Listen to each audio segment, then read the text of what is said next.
El tema, como les digo, hermanos, que vamos a empezar a platicar se llama los falsos maestros, o cómo enfrentar los falsos maestros. Es un tema que aborda tanto el apóstol Pedro como el apóstol Judas también. En una época donde era muy fuerte la persecución que estaban sufriendo los cristianos, los primeros cristianos, se acababa de desatar, estaba empezando la persecución tan terrible del Imperio Romano sobre todos ellos, pero en medio de esa persecución física, estaba también la iglesia que apenas estaba empezando a establecer. Recuerden que no tenían una Biblia tal como la conocemos nosotros, no tenían los escritos divinos como los tenemos ahora nosotros. Solamente tenían la palabra de los apóstoles, las cartas que empezaban a circular de Pablo, los evangelios que se empezaban a escribir, estas cartas de Pedro. Así es que era muy difícil la situación que estaban enfrentando los cristianos, pero aún así, estos apóstoles estuvieron muy atentos y percibidos sobre todo de el ataque tan brutal que venía en contra de las doctrinas y de la enseñanza que tenía la iglesia ya en ese tiempo. Así es que tanto Pedro como Judas y Pablo también, por supuesto, y Juan también, advirtieron de lo que venía, advirtieron de lo que se estaba empezando ya a infiltrar en esos primeros años acerca de falsas corrientes, doctrinas e ideologías, hermanos, que por supuesto no eran nuevas para ellos, ya venían desde siglos atrás estas filosofías y son las mismas que seguimos enfrentando ahora, con diferentes modas, con diferentes nombres, diferentes personajes, diferente empaque, pero las ideologías son las mismas ideologías desde el huerto del Edén cuando Satanás engañó al hombre y a la mujer. Así es que Pedro y Judas nos advierten de estas falsas enseñanzas. Y vamos a empezar a estudiar este manual, este libro hermoso. A mí me gusta mucho. El libro original donde estamos basando este estudio se llama Cómo enfrentar a los falsos maestros, escrito por el hermano Alberto Platt. Y es de Ediciones Las Américas, de allá de Puebla, por cierto, esta casa editorial, Ediciones Las Américas, que recién está cerrando sus puertas lamentablemente, pero vamos a analizar, hermanos, de qué se trata, cómo está estructurado este libro, cómo el apóstol Pedro en esta segunda carta. Hace unas semanas terminamos también la primera carta de Pedro, el tema fue elegidos, si ustedes lo recuerdan, después vimos primera de Juan y ahora vamos con segunda de Pedro. Así es que vamos a ver cómo se compone esta carta, cuáles son los temas que nos presentan estos apóstoles. Vamos a empezar con Pedro y dentro de unas 8 semanas estaremos abordando el tema como lo presenta el apóstol Judas. Así es que vamos a ver aquí. Ok, ya estamos ahí. Aquí estoy. Sí, aquí estoy. Ok, listos. Estudio bíblico, los falsos maestros. Primera sesión. Hoy nuestro tema se llama El conocimiento es el antídoto para el error. ¿Cómo sabemos que estamos ante una ideología de error? ¿Cómo sabemos que estamos ante una doctrina equivocada? ¿Cómo sabemos si lo que estamos escuchando en una predicación, en una conferencia, o ahora que está ahorita muy de moda poner demasiadas conferencias y todo mundo le hace share y compartir a un montón de videos y predicaciones y profetas y apóstoles por todos lados? ¿Cómo podemos nosotros saber, cómo podemos entender cuáles son las doctrinas correctas y cuáles son las que nosotros debemos de rechazar, o por lo menos tener precaución al momento de escucharlas? Bueno, para esto, hermanos, solamente hay un método, hay un antídoto, una vacuna. Se llama conocimiento. El conocimiento de la palabra de Dios, el conocimiento de lo que el Señor nos ha revelado ya en su palabra, es lo único que nos va a ayudar a poder combatir cualquier doctrina de error. No hay atajos, hermanos, no hay caminos cortos, solamente a través del conocimiento. Ahora, déjenme decirles esto. El conocimiento, cuando hablamos de este tipo de conocimiento, no es solamente memorizarnos toda la Biblia y leer libros de teología y todo esto. Se trata de crecimiento. El conocimiento nos tiene que llevar a un crecimiento espiritual. Tiene que haber conocimiento intelectual, por supuesto, pero tiene que haber un conocimiento espiritual también. Pablo lo dijo, ¿verdad? La letra mata, la letra por sí sola mata, la ley solita nos mata, pero el Espíritu es el que nos da vida. Así es que a través del Espíritu Santo podemos tener este conocimiento que nos va a llevar a la verdad. Jesucristo lo dijo. Si ustedes permanecen en mí y yo en vosotros, ¿verdad? Serán verdaderamente mis discípulos. Y una vez que sean mis discípulos, es decir, una vez que hayamos completado el proceso de conocer, de entender, de tener este conocimiento del Señor, dice, conocerán la verdad y la verdad os hará libres. Hermanos, déjenme decirles esto. En este tiempo, el conocimiento es algo que está muy deteriorado y muy subvalorado. La gente en este tiempo, y me refiero a los cristianos en general, somos demasiado perezosos, nos hemos vuelto muy perezosos para adquirir conocimiento.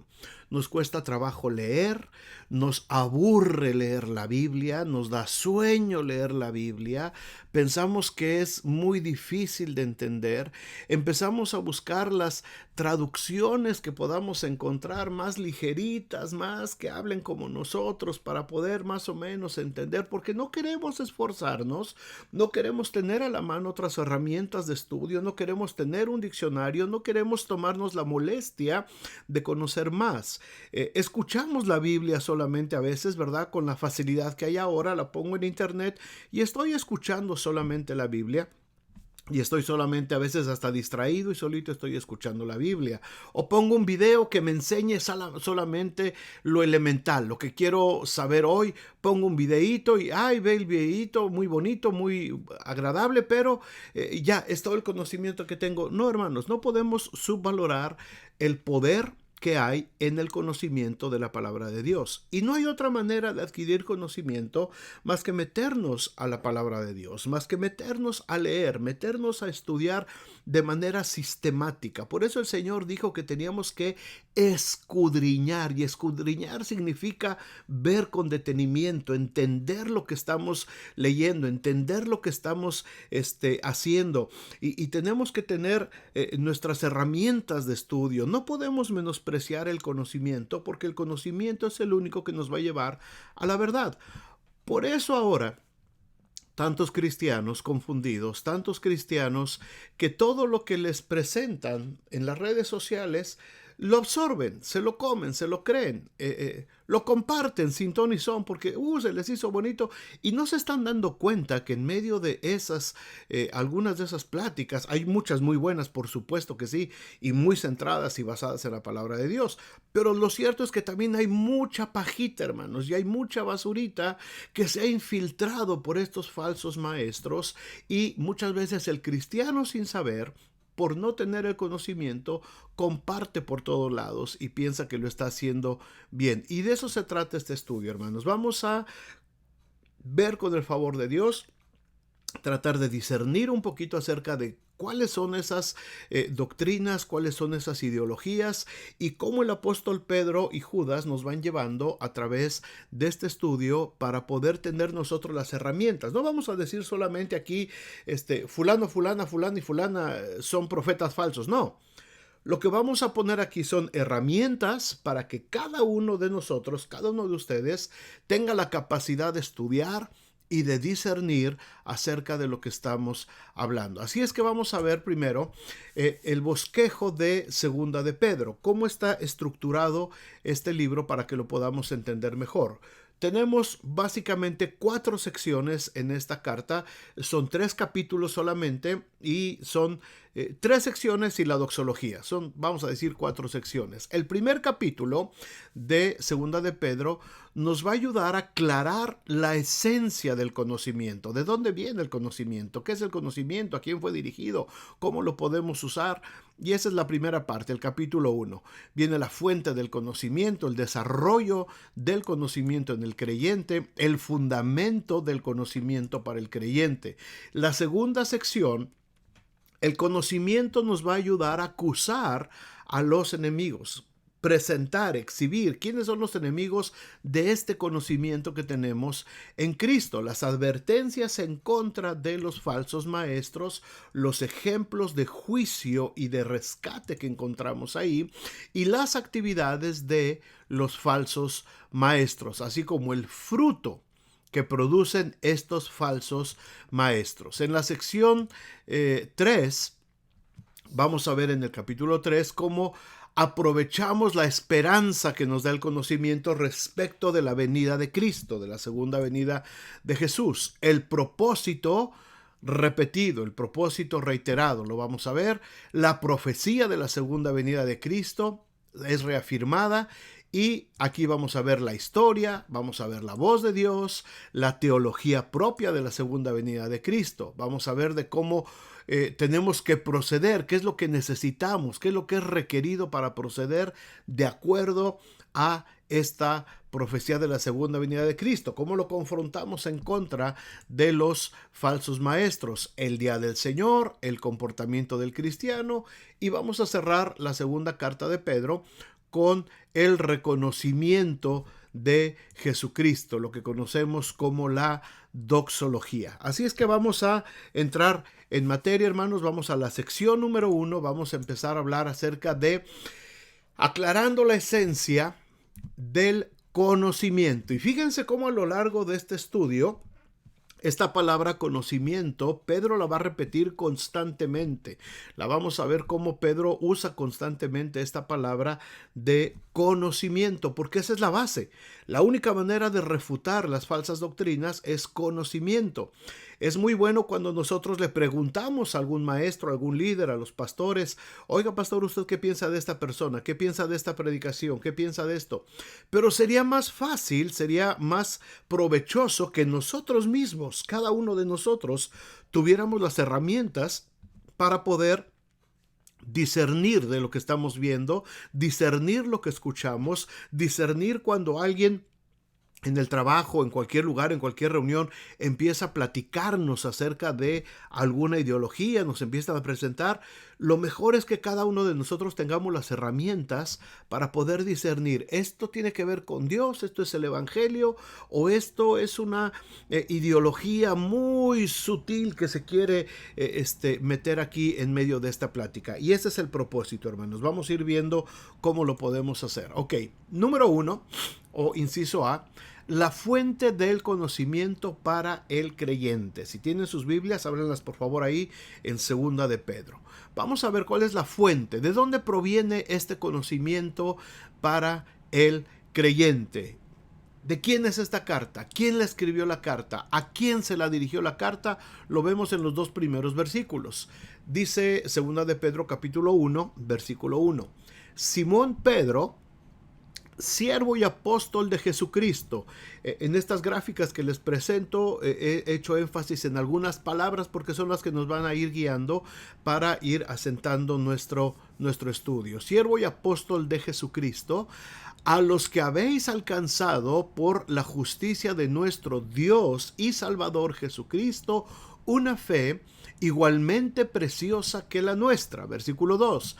Gracia y paz sean multiplicadas en el conocimiento, ahí está la palabra, conocimiento de Dios y de nuestro Señor Jesús. ¿De qué nos está hablando aquí el apóstol Pedro? Bueno, en primer lugar, Pedro es el apóstol, el que fue llamado por Jesús cuando estaba con su hermano Andrés. Estaban pescando, ¿verdad? Recuerdan ustedes en la narración de los evangelios.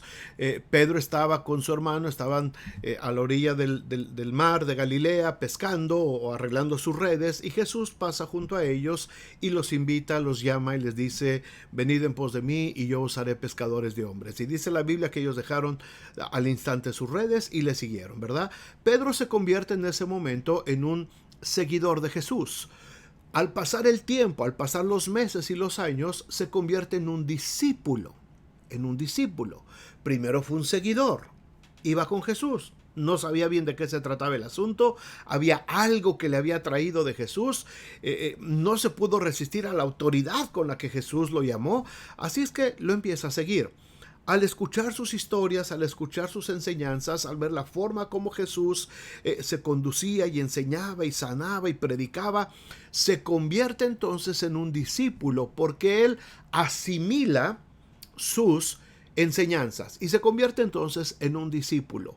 Cuando el Señor ve a toda la gente que estaba con ellos, a ellos 12, a los primeros 12, los escoge y los nombra apóstoles. Eran sus apóstoles, es decir, ya pasaron a una no jerarquía, no quiero decir jerarquía, pero ya pasaron a un nivel de cercanía con el Señor tan grande que eran sus 12 apóstoles, eran los que estaban pegados con él, eran los que para todo estaban trabajando juntos.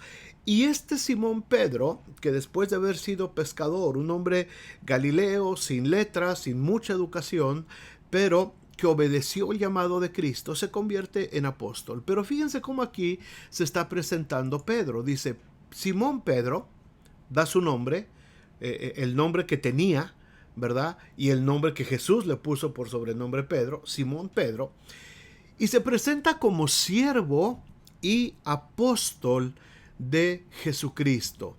Siervo y apóstol de Jesucristo. Esta palabra siervo, hermanos, implica servidumbre, implica un hombre que está bajo servidumbre, bajo esclavitud. Esa era la palabra que se usaba para esclavos en el tiempo que se está escribiendo esta carta. Es el mismo término. Un esclavo no era esclavo porque quería. Un esclavo en estos tiempos bíblicos, en el primer siglo, no era un esclavo porque le agradaba ser esclavo. No era esclavo porque quería. Era esclavo porque no tenía otra opción. Era esclavo porque lo habían comprado. Era esclavo porque su condición de extrema pobreza y de vulnerabilidad no le daba otra opción más que vivir como esclavo. Quizás desde sus padres o sus abuelos eran generaciones de esclavos y él pertenecía a este rango de esclavitud. El amo del esclavo, los que eran amos de esclavos, ellos tenían total autoridad sobre estas personas. Ellos podían hacer lo que quisieran con estas personas. Piensen tantito en eso, hermanos. ¿Quién en su sano juicio de nosotros desearía convertirse en esclavo bajo esas condiciones? Sin embargo, Pedro se identifica como siervo, como esclavo de Jesucristo. Ahora, el Señor nunca lo obligó, el Señor lo llamó, el Señor lo invitó, y en el proceso, Pedro se llegó a convencer de tal manera en la causa de Jesucristo y llegó a creer tan fuertemente en el reino de Jesucristo que él mismo, por su voluntad, decidió convertirse en esclavo, en siervo de Jesucristo. No había mayor honra, hermanos, en un esclavo, No crean que había mayor recompensa. Pedro no estaba esperando que se le reconociera. Él se está autoproclamando aquí siervo. Y esta es una de las primeras cosas que nosotros debemos de entender cuando estamos hablando de falsos maestros. ¿Cómo se presentan ciertos maestros? Muchos se presentan con demasiada ostentosidad, con demasiada todos los reflectores sobre ellos. Cuidado. Estamos hablando de un siervo que no tiene mayor pretensión, pero no solamente un siervo que no tiene mayor pretensión, sino que se presenta como un apóstol, es decir, soy siervo de Jesucristo, pero soy apóstol de Jesucristo. Soy uno de los primeros 12 privilegiados que tuvieron la bendición de ser testigos presenciales de todo lo que pasó en el ministerio de Cristo. Esta era una de las cosas que eran firmemente como un requisito, hermanos. Para que fueran apóstoles, tenían que haber visto presencialmente y haber visto todo lo que el Señor Jesús había pasado. Cuando escogen a Matías para sustituir a Judas, que se había ahorcado, Matías, Pedro dice, este ha estado con nosotros y este ha sido testigo de todas las cosas.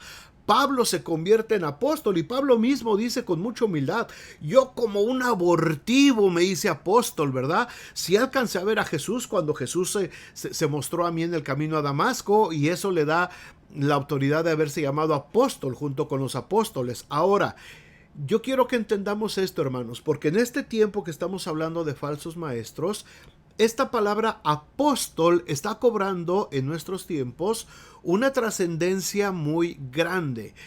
Todo mundo, o bueno, no todo mundo, pero hay muchos predicadores, muchos pastores que se autoproclaman apóstoles.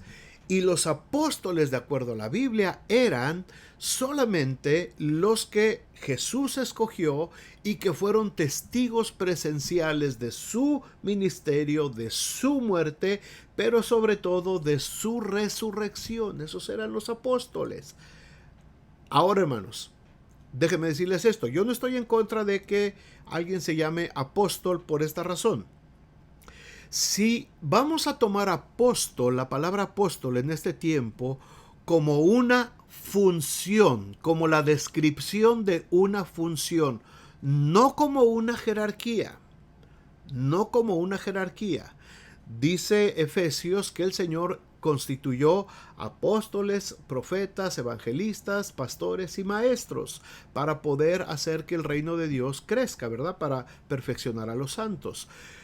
Cuidado, aquí hay dos tipos de apóstoles en este tiempo de nosotros. El apóstol que demanda atención sobre sí. El apóstol que se vende como una jerarquía, como algo especial, como que el apóstol tiene poderes especiales, como que el apóstol tiene algo que los demás creyentes no tienen, como que él tiene un halo, como que él tiene una autoridad, como que él tiene una visión, como que él tiene una revelación que los demás mortales no tienen. Cuidado, cuidado, esto no es un apóstol, esto no es un apóstol, aquí estamos ante un falso maestro.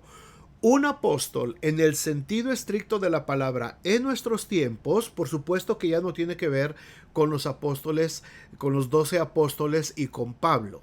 Un apóstol en nuestro tiempo, si lo vemos por el punto de vista de la función que realiza, un apóstol puede ser la persona que está estableciendo obras en diferentes lugares. Un apóstol es el que está predicando, confirmando iglesias, afirmando iglesias, visitando iglesias. Puede ser un apóstol, como los obispos que tenemos, por ejemplo, en la Iglesia de Dios. No se les llama apóstoles, se les llama obispos, como supervisores, ¿verdad? Pero un apóstol es el que establece obras, el que está predicando, sembrando el evangelio por todos lados, pero sin la pretensión de que él tiene algo especial. O que vamos a escuchar la palabra profética del apóstol, porque como es el apóstol, entonces tiene algo que yo no tengo. Cuidado, ahí estamos cayendo ante un error muy grande. Así es que aquí hay dos cosas importantes para empezar nuestro estudio. Pedro, siervo, por un lado, y apóstol. Es decir, son dos cosas que se balancean. No puedes ser un apóstol pretencioso porque pues eres un siervo, eres un esclavo. Y tampoco puedes ser un esclavo muy abajo pues porque eres un apóstol de Jesucristo llamado. Así es que tiene que haber ese balance, un testigo presencial.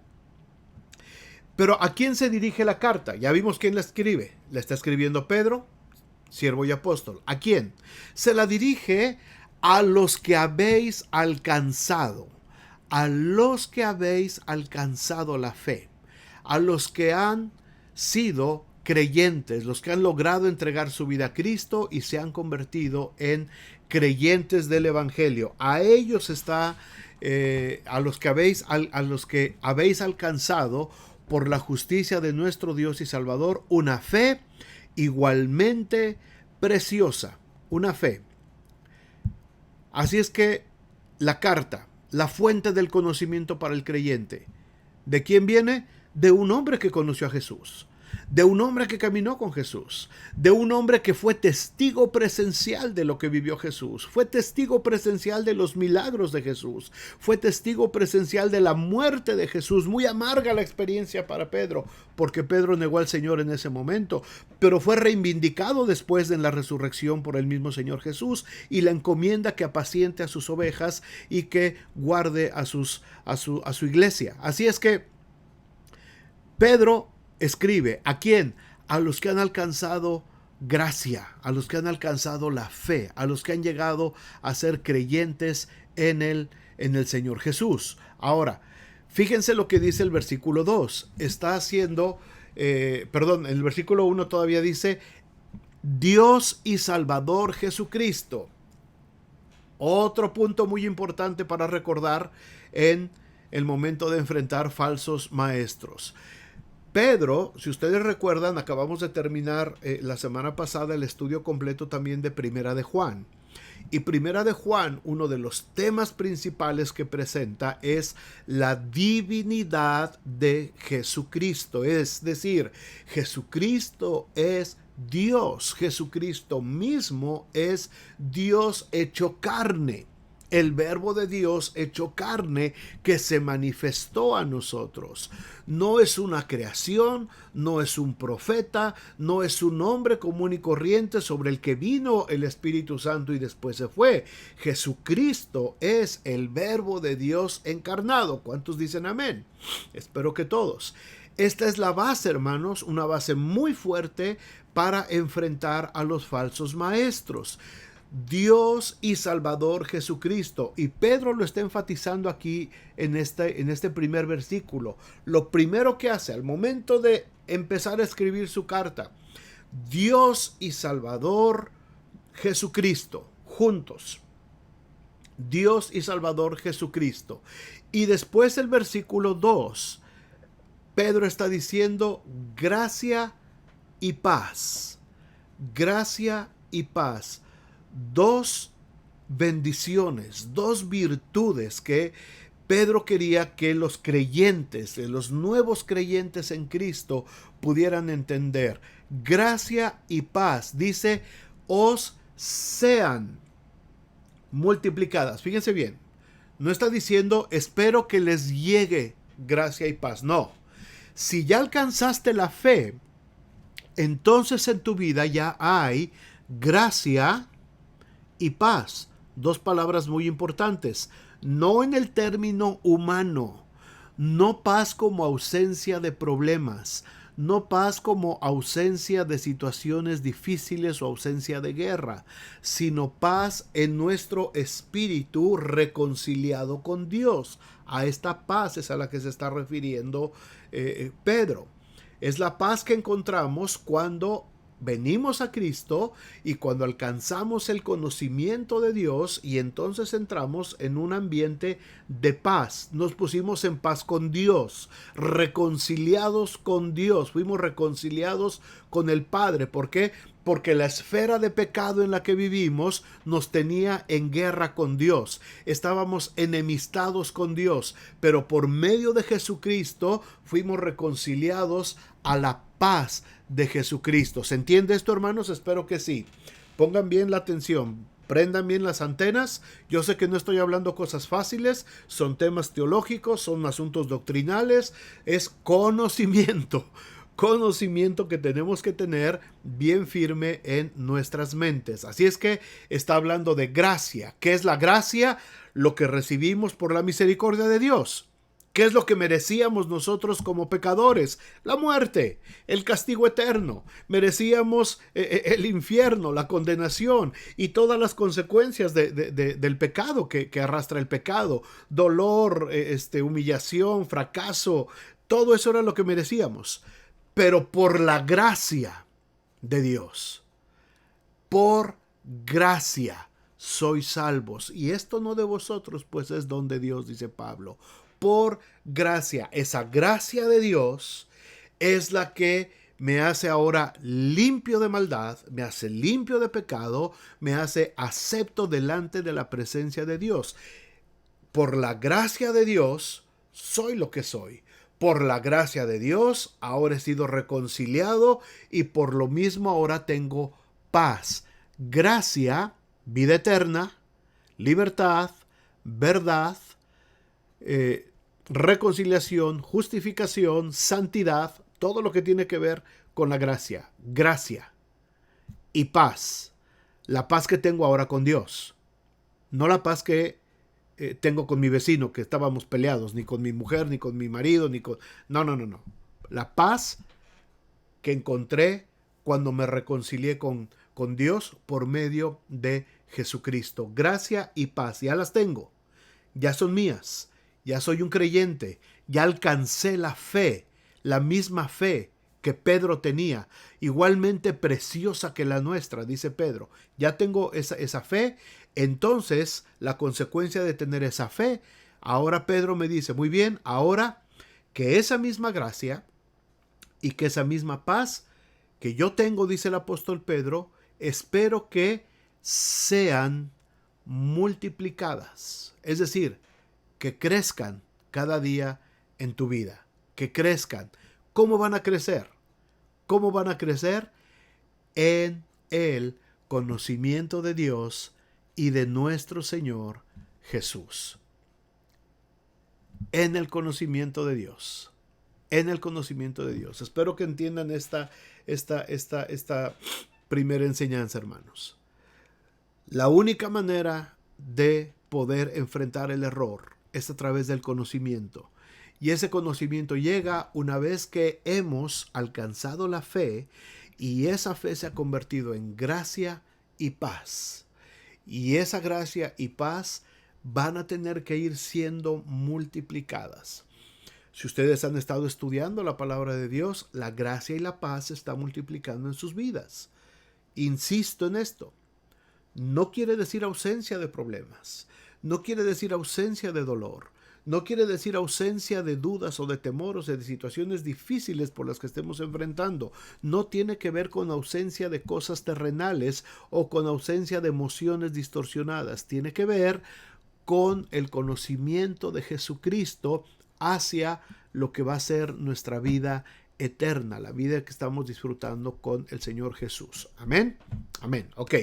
Vamos al siguiente punto. Seguimos en la sección 1, aclarando la esencia del conocimiento. La fuente del conocimiento para el creyente. Seguimos en este punto. Versículo 3 ahora, la causa. ¿De dónde viene la vida? Versículo 3.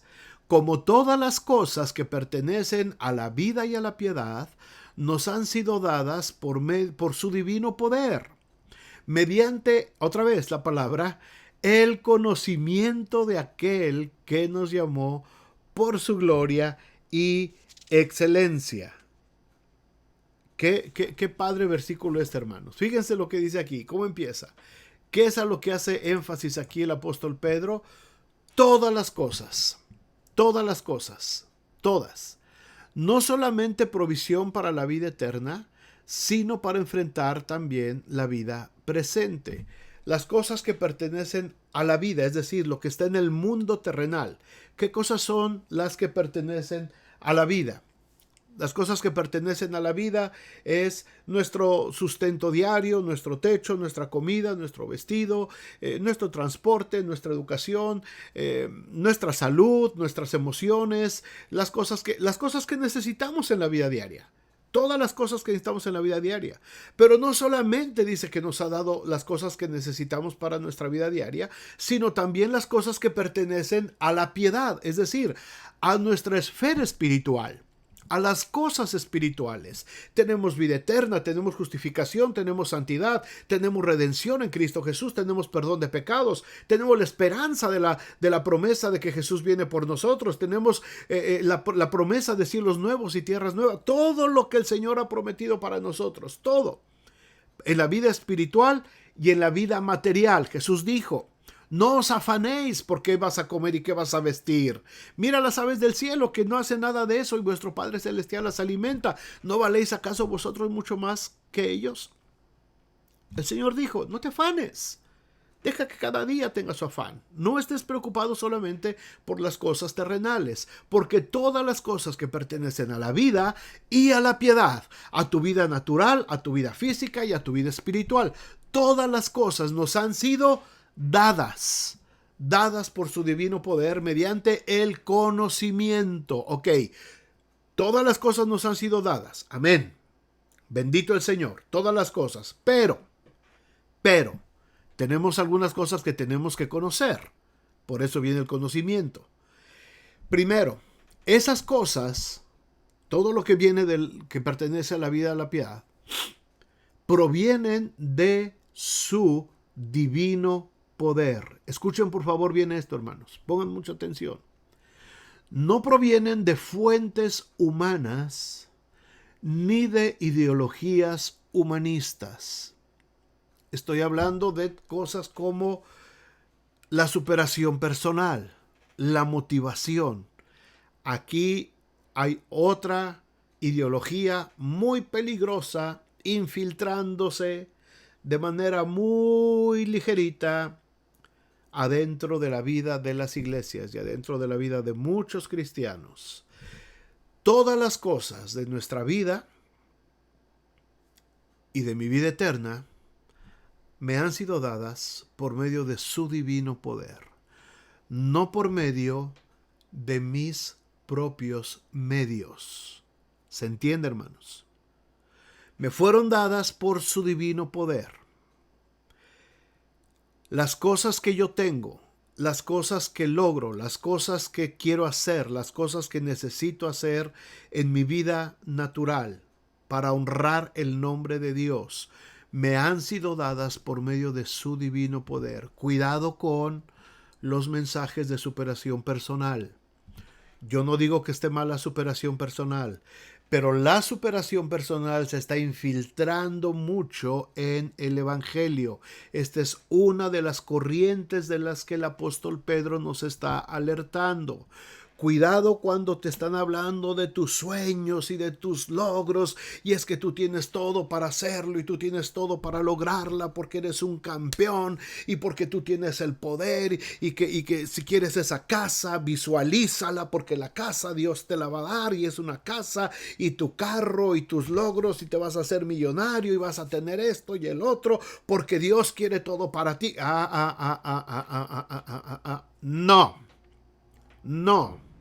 No es un asunto de superación personal. Hermanas que me escuchan, hermanas, se los digo con mucho respeto, por favor, espero que no me malentiendan, con mucho respeto, cuidado porque las mujeres son más propensas a este asunto de la superación personal. ¿Por qué?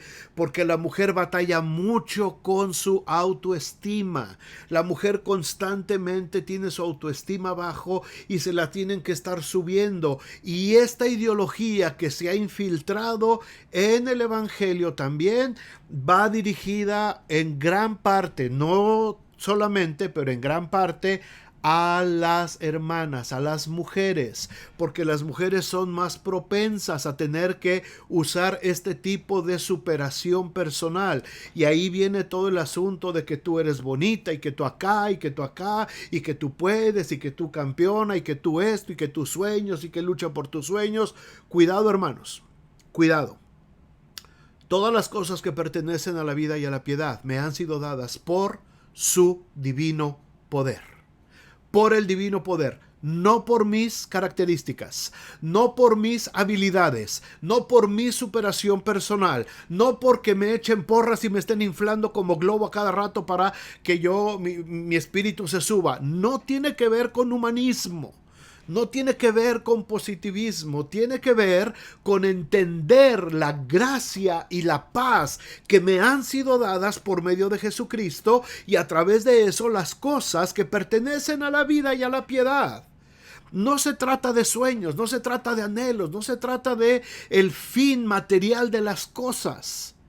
Y Dios te lo va a bendecir porque Dios te quiere bendecir y dice la Biblia que Dios es el que te da el poder para hacer las riquezas y Dios es el que te va a dar todas las cosas que tú necesitas y Dios te va a ayudar y Dios te va a bendecir. Sí, está bien, Dios te va a bendecir todo esto, pero ¿cuál es el fin de todas las cosas?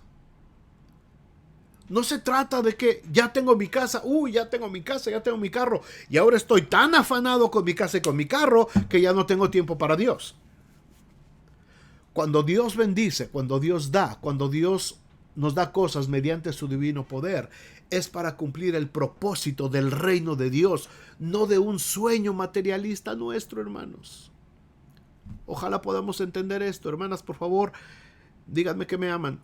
Se los digo con mucho amor, con mucho respeto. Y varones también, porque hay muchos varones también que adolecen de esto. Y hay muchos varones que se deprimen y se les cae la autoestima mucho y andan arrastrando la cobija cada rato y necesitan que alguien les dé ánimos. Y díganme ustedes si no es cierto, hermanos. Ahorita que acabemos la reunión, ahorita no se me distraigan, pero cuando acabemos la reunión, Échenle una miradita a sus muros en Facebook y vean cuántos mensajes hay, cuántos posts de tanta gente, y muchos de ellos cristianos, dirigidos con un mensaje humanista, con un mensaje de superación personal disfrazado de evangelio, porque hasta te ponen versículos bíblicos, ¿verdad? Pero a final de cuentas es un mensaje humanista, de superación personal solamente. No tengo nada en contra de la superación personal, está bien. ¿Te tienes que superar? Por supuesto que sí. ¿Y necesitamos medios para la superación personal? Por supuesto que sí. Las necesitamos.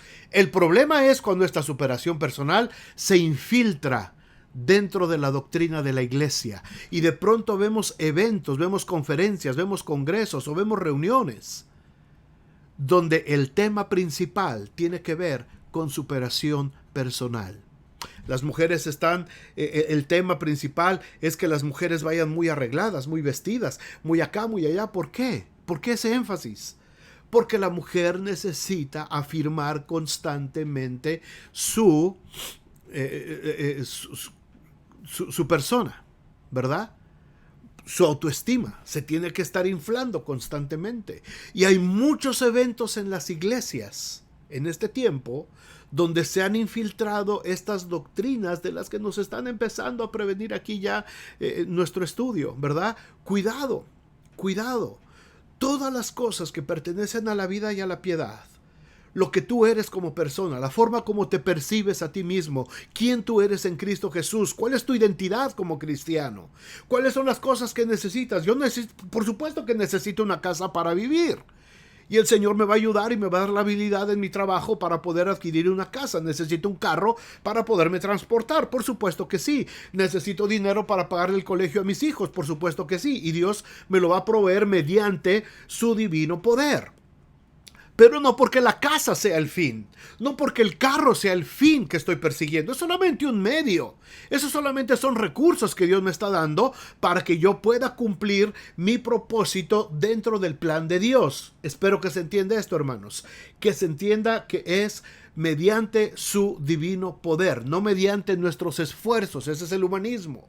El humanismo es mediante tu esfuerzo, mediante tus logros, mediante lo que tú quieres hacer, mediante lo que tú quieres lograr, mediante lo que tú estás decidido a renunciar, lo que tú quieres dejar. Ese es el humanismo, hermanos. Pero no, todas las cosas nos han sido dadas por medio de su divino poder. Punto. Dios bendito sea. Se adquieren, hermanos, estas cosas a través del conocimiento. Otra vez, conocimiento intelectual y conocimiento espiritual. No puedes llenarte solamente de conocimiento. Tiene que haber un balance entre el conocimiento intelectual y el conocimiento espiritual. Cuando tú vas encontrando ese balance, te vas dando cuenta que muchas de esas cosas que tú veías como la gran cosa, se convierten en cosas superficiales, se convierten en cosas vanas, se convierten en cosas que carecen de real importancia. ¿Son necesarias? Sí. Por supuesto. ¿Es necesaria nuestra casa? Por supuesto que sí. Y que la tengas muy bonita y que la arregles, por supuesto que sí. Pero que no se convierta en tu Dios. Que no se convierta en tu prioridad.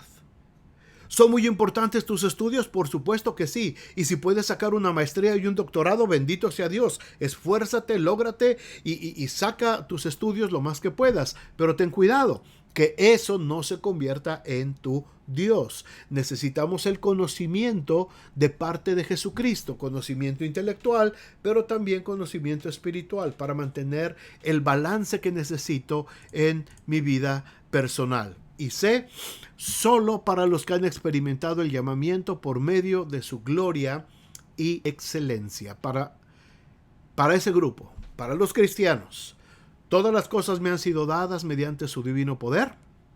Sí, pero solamente si yo he experimentado el llamamiento por medio de su gloria y excelencia, como lo experimentó Pedro, como lo experimentó Pablo, como lo experimentó Jacobo, Santiago, Bernabé, como todos ellos lo experimentaron. Un llamamiento precioso, un llamamiento por medio de su gloria, por medio de la excelencia de Jesucristo. La excelencia quiere decir la perfección de las cosas. Y la obra de Cristo es perfecta, y fue lo que nos dio a nosotros la perfección. Muy bien, vamos al siguiente punto. Seguimos en la fuente del conocimiento para el creyente.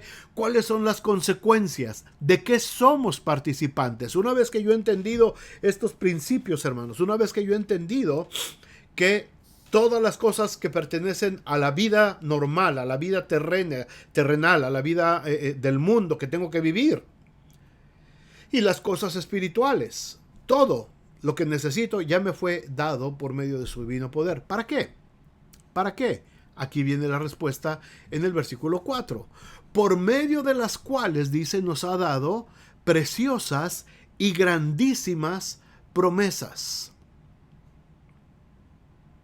para que por ellas llegaseis a ser participantes de la naturaleza divina, habiendo huido de la corrupción que hay en el mundo a causa de la concupiscencia. Ya definimos en estudios anteriores lo que es concupiscencia, y algunos de ustedes me han contestado acerca de lo que es la concupiscencia. Deseos engañosos, todo lo que sean deseos impuros, deseos que no son necesarios, deseos que tienen que ver con nuestro egocentrismo, con lo que yo quiero, con lo que yo deseo, con lo que yo anhelo. Todo eso es concupiscencia, un deseo desmedido por tener algo. Eso es la concupiscencia. Ahora, una definición del cristiano que nos muestra aquí el apóstol Pedro. Una definición de cristianismo. El cristiano es aquel que ha sido participante de la naturaleza divina. Participante de la naturaleza divina. Piensa un segundo en esto. ¿Eres cristiano? Ok. Si contestas que sí, entonces déjame decirte. Tú eres participante de la naturaleza divina de Jesucristo. Es decir, tú tomas parte de esa naturaleza divina.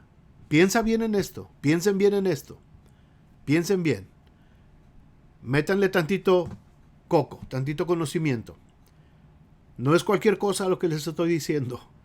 Somos cristianos, hemos sido llamados mediante su gracia y excelencia, ¿ok? Entonces, como creyente, me convierto en participante de la naturaleza divina. Participante. Jesucristo fue hombre. Jesucristo no tuvo pecado alguno en sí.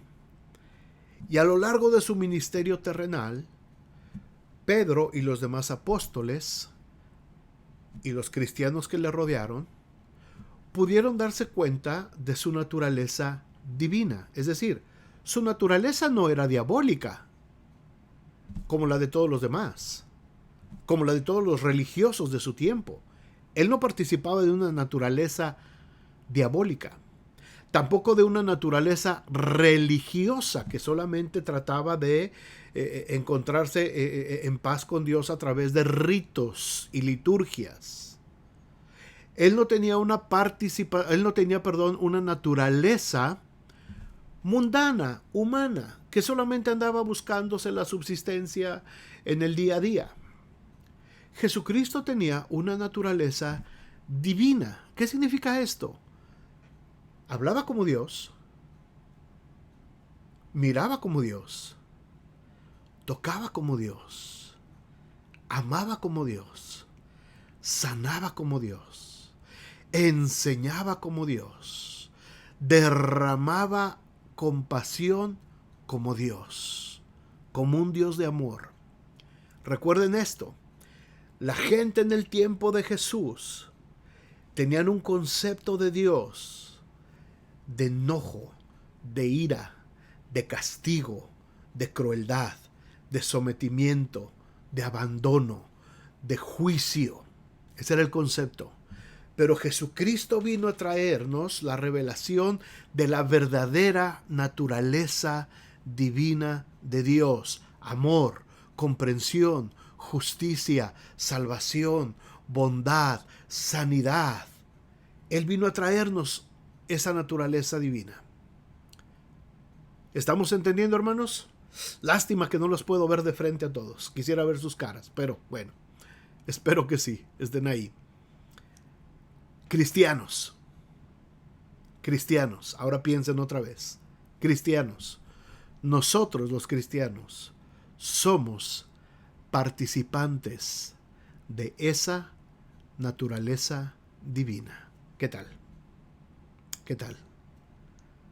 Nuestra naturaleza no es diabólica, no es religiosa, no es mundana. Somos participantes de la naturaleza divina, porque hemos huido ya de la corrupción que hay en el mundo a causa de los deseos engañosos. Ahora, estamos hablando de los falsos maestros. Estas promesas, estas preciosas y grandísimas promesas que nos han sido dadas, por las que hemos llegado a ser participantes de la naturaleza divina de Dios, no significan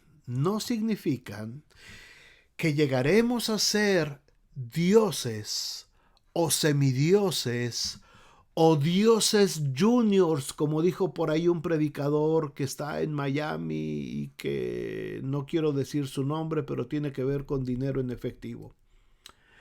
Esta es una doctrina errónea, conocida, fíjense bien,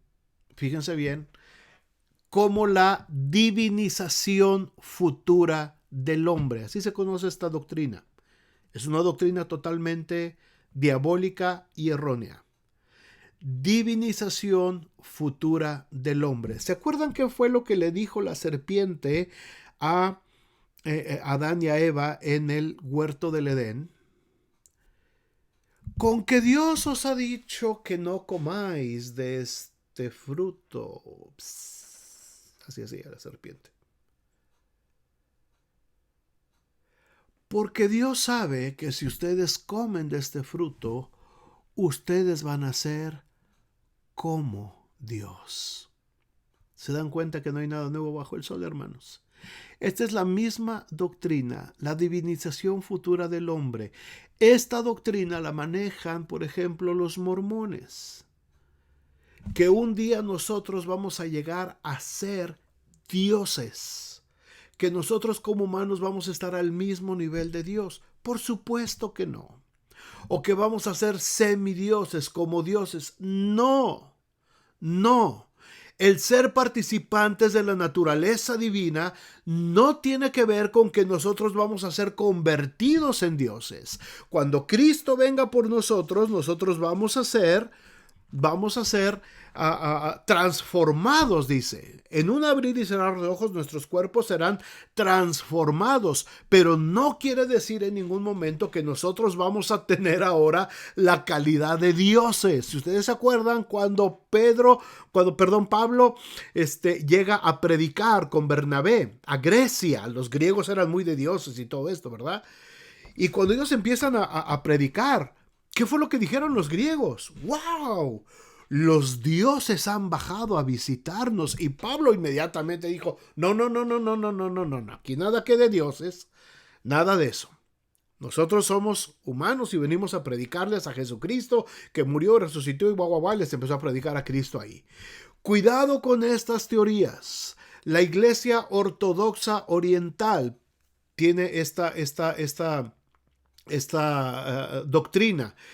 ¿Cuál es la Iglesia Ortodoxa Oriental? Es la Iglesia católica romana, pero que salió la otra parte, cuando se fueron a Constantinopla y el Imperio Bizantino y todo esto.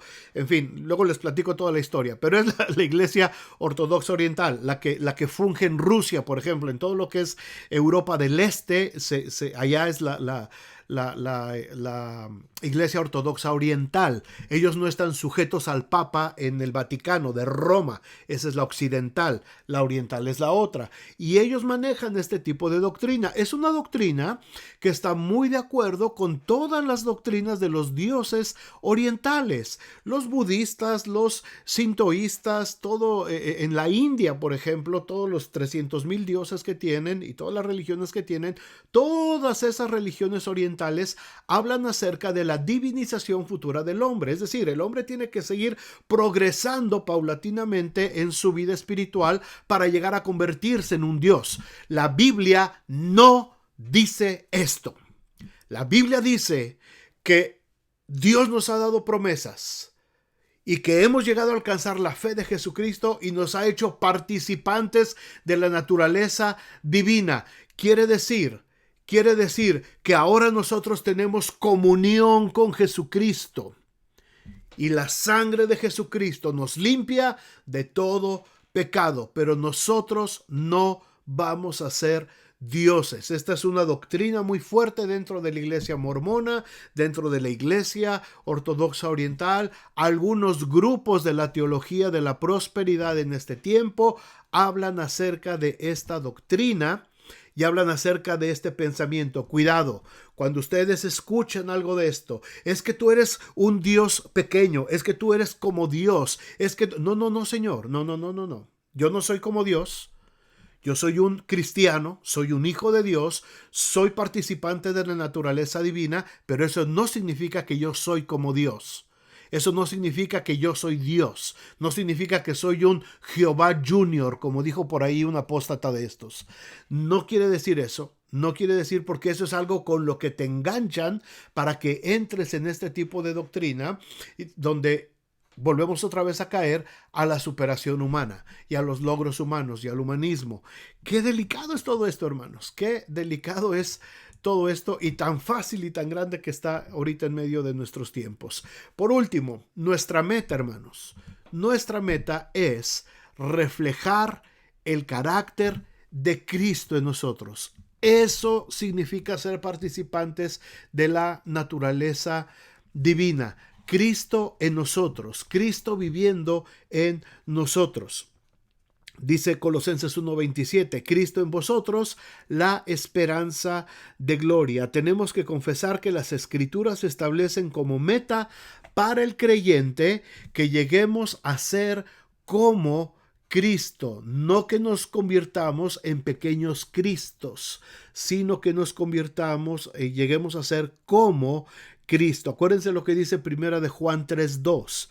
Amados, ahora somos hijos de Dios y aún no se ha manifestado lo que hemos de ser.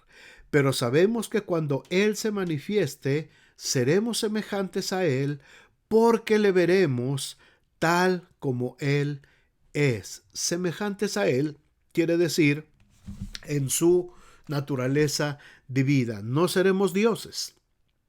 Tendremos un cuerpo glorificado, lo cual nos va a facilitar más nuestro tiempo de disfrutar acerca de la vida eterna en Cristo Jesús. Pero no significa que vamos a tener nosotros que vamos a ser dioses ni pequeños dioses. Así es que, hermanos, en este primer estudio ya les puse algunas bases, ya hablamos de algunas ideologías. Mucho cuidado. Saquen por favor bien sus radares y empecemos a detectar. Como cristianos tenemos la obligación de discernir, de meter en el cernidor, colar todo lo que nos dan. Cuidado, no todo lo que brilla es oro. No todo lo que brilla es oro. Y como ustedes acaban de ver a partir de lo que les acabo de enseñar en este primer estudio, hay muchas ideologías, muchos pensamientos sutiles que cuando tú los oyes dices, oye, pues esto no tiene nada de malo, qué padre, se oye muy bien. Cuidado.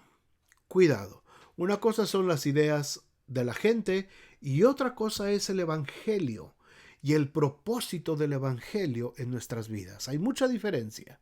El evangelio de Jesucristo nunca se va a usar para provecho personal.